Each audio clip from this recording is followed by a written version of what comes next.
ಹೇಳಿ ಸರ್. ಏನು ಸರ್ ಇವತ್ತು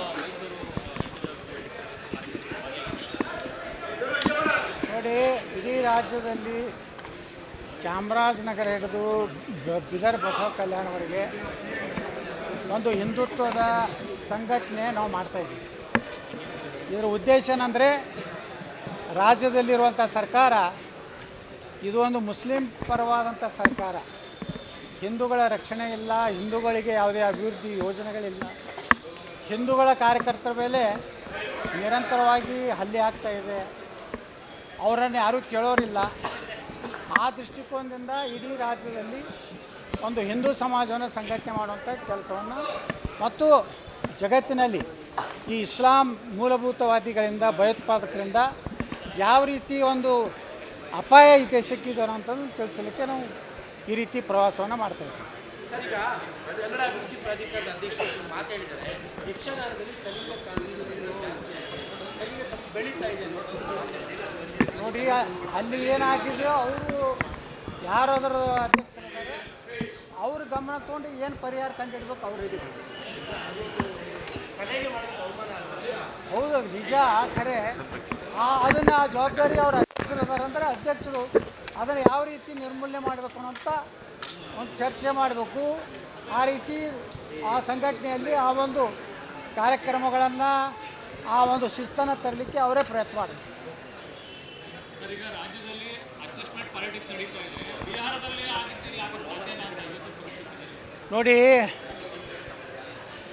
ಈ ಅಡ್ಜಸ್ಟ್ಮೆಂಟ್ ರಾಜಕಾರಣಿಗಳು ಮತ್ತು ನಮ್ಮ ಕರ್ನಾಟಕದಲ್ಲಿ ಮುಖ್ಯಮಂತ್ರಿಗಳಾದರೆ ಸಿದ್ದರಾಮಯ್ಯ ಸರ್ಕಾರಕ್ಕೆ, ಪೂಜ್ಯ ತಂದೆಯವರ ಸರ್ಕಾರಕ್ಕೆ ಯಾವುದೇ ರೀತಿ ವ್ಯತ್ಯಾಸ ಇರುವುದಿಲ್ಲ.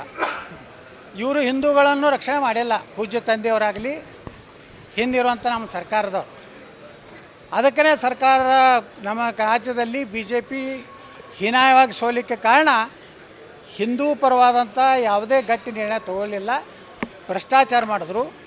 ಆ ಭ್ರಷ್ಟಾಚಾರದ ಫೈಲ್ಗಳನ್ನು ಸಿದ್ದರಾಮಯ್ಯ ಮತ್ತು DK ಶಿವಕುಮಾರ್ ಇಟ್ಟುಕೊಂಡು ಈ ರಾಜ್ಯದ 2 ವರ್ಷ ಯಶಸ್ವಿಯಾಗಿ ಪೂರೈಸಿದಂಥ ಪೂಜ್ಯ ತಂದೆಯವರ ಕಿರಿಯ ಮಗ ಒಂದು ದಿವಸನೂ ಸಿದ್ದರಾಮಯ್ಯವ್ರ ಬಗ್ಗೆ, DK ಶಿವಕುಮಾರ್ ಬಗ್ಗೆ ವಿಧಾನಸಭೆಯಲ್ಲಿ ಮಾತನಾಡಲಿಲ್ಲ.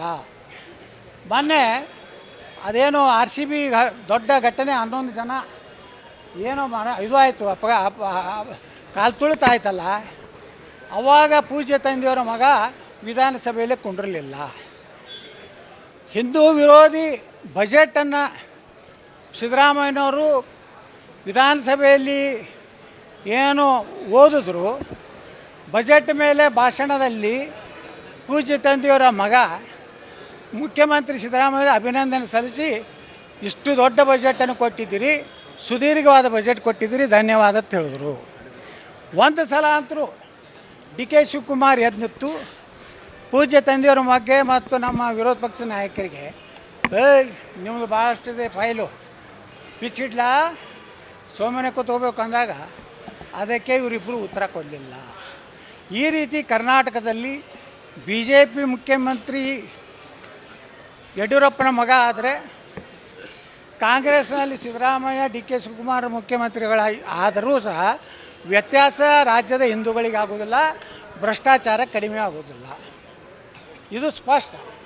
ಅದಕ್ಕೇ ಕರ್ನಾಟಕದಲ್ಲಿ BJP ನಾಯಕತ್ವ ಬದಲಾವಣೆ ಆಗಬೇಕು. ಈಗ ಮನೆಗೆ ಅಡ್ಡಾಡ್ತಾ ಇದ್ದಾರೆ, ತಾವೇ ಬುಕ್ಕೆ ತಗೊಂಡು. ಹಿರಿಯ ನಾಯಕ ಸದಾನಂದ ಗೌಡರ ಮನೆಗೆ ಭೇಟಿ, ಅವರ ಸಲಹೆಯನ್ನು ಕೇಳಿದೆ. ಮಾಜಿ ಮುಖ್ಯಮಂತ್ರಿ ಅಪಾರ ಅನುಭವವುಳ್ಳಂಥ ಶ್ರೀ ಬೊಮ್ಮಾಯಿ ಮನೆಗೆ ಹೋದೆ, ಅವರ ಸಲಹೆಯನ್ನು ತೊಗೊಂಡೆ. ಯಾರ ಸಲಹೆನೂ ತಗೋದಿಲ್ಲ. ನಾವು ಸಲಹೆ ತಗೋದು ತಮ್ಮೇಶ್ ಗೌಡ, ಪ್ರೀತಮ್,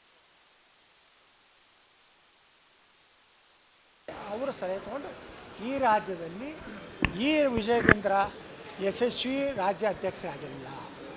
ಜನರ ಮನಸ್ಸಿನಲ್ಲಿ ವಿಜಯೇಂದ್ರ ಬಗ್ಗೆ ಯಾವುದೇ ಅನುಕಂಪ ಇಲ್ಲ. ಇವತ್ತು ರಾಜ್ಯದ ಮುಖ್ಯಮಂತ್ರಿಗಳು ಕೇವಲ ಮುಸ್ಲಿಂ ಪರವಾಗಿ ಮಾತಾಡೋದು ಬಿಟ್ಟರೆ ಯಾವಾಗಲೂ ಹಿಂದೂಗಳ ಪರವಾಗಿ ಮಾತಾಡೋದಿಲ್ಲ. ನಾನು ಮುಸ್ಲಿಂ ಆಗಿನ ತಿಳ್ಕೋರೇನೋ ಅಂತ ಬಹಿರಂಗ ಹೇಳಿಕೆ ಕೊಡ್ತಾರಂದರೆ ಇವ್ರು ಹೆಂಗೆ ಜಾತ್ಯತೀತ ನಾಯಕರಾಗ್ಲಿಕ್ಕೆ ಸಾಧ್ಯತೆ? ಇವ್ರು ಹೆಂಗೆ ಎಲ್ಲ ಸಮುದಾಯಗಳನ್ನು ವಿಶ್ವಾಸಕೊಂಡು ಹೋಗ್ತಾರಂತ ಸಂವಿಧಾನದ ಬದ್ಧವಾಗಿ ಇವ್ರು ಯಾವ ರೀತಿ ನಡೀತಾರೆ ಅನ್ನೋದು ನಮಗಂತೂ ವಿಶ್ವಾಸ ಇಲ್ಲ.